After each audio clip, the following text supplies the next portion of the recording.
Hello Slims.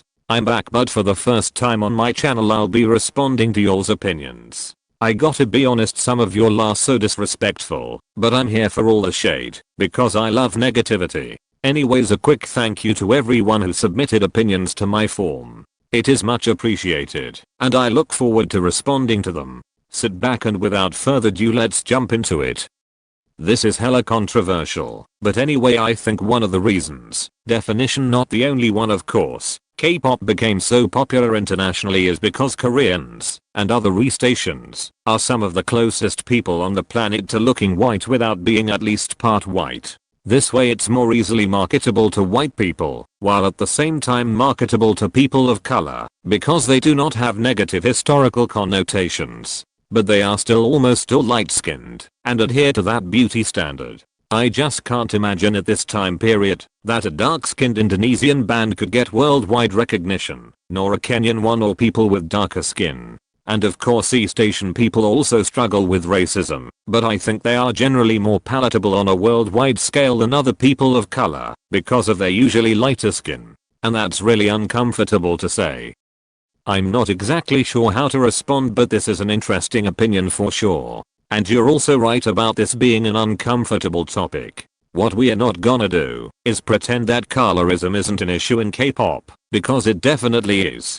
But damn, I guess I'm just a little taken aback by this opinion and how straight up it is. The lighter skin bit is true though. In almost every part of the world, having lighter skin is more desirable than darker skin. And light skin privilege is definitely an advantage. However, being quote unquote white looking or part white can only take you so far. I don't really know what else to say besides what I just said, but you're not wrong.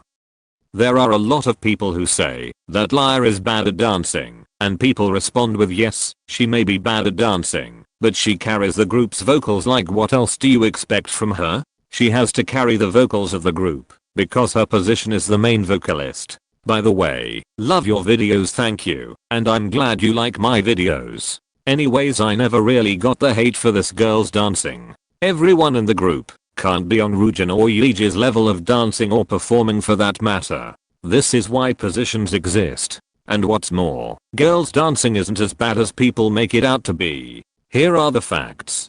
Lyra is not a strong dancer and she herself is aware of this. But you're deaf if you don't think she is the best vocalist in ITZY. A moment of pure appreciation for how excellent all of EXO's solos are.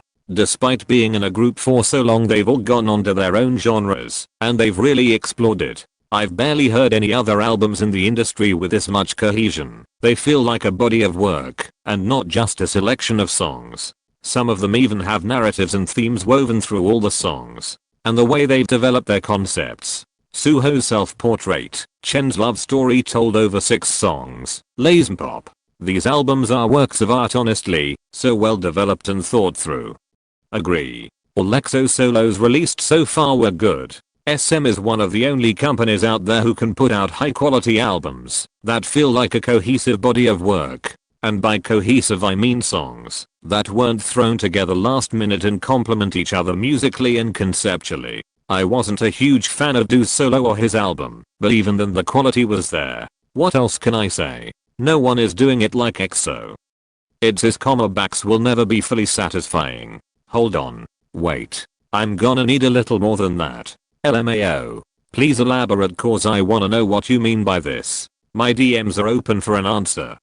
Lisa's English raps are atrocious. It's the choice of adjective for me. But you got a point. I never really vibe with them as well as her Korean raps. And those raps are messy sometimes too. But they are miles ahead of whatever Teddy thinks English speakers vibe with.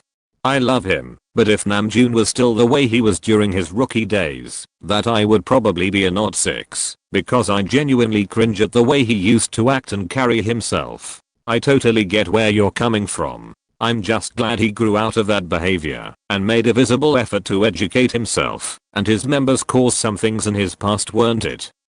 Long hair on male idols is never their best look. It's not bad, but I can't think of a single one where their long hair is my favorite hairstyle. In general I agree, but there are exceptions here and there. Hyunjin and the 8 are 2 examples of long hair being superior for them. No one will ever be satisfied with what BTS releases. Sad but true. BTS has reached the point where everything they release is criticized and nothing seems to be good enough. It's fine to dislike or even hate songs, but I think it's the English releases that turned a lot of people off. But if you don't like them, then don't listen to them. Period. 2021 K-pop was not bad or boring at all. In my opinion, so many amazing songs were released, a couple of my fav pop songs of all time. I think it was a good year tbh. It seems like all fans know how to do these days is complain. This year was good for music. Everyone is entitled to their own opinion, but with the groups I follow the music was good. Everyone has their own tastes. You like what you like and no one can change that. But spend more time enjoying the music and this hobby won't be as stressful. Alright, that's the end of my video. Hope you all enjoyed this, because I really hope to do a video like this again. And hopefully with more responses lol. Anyway, make sure to like and subscribe so you can be aware of my next upload.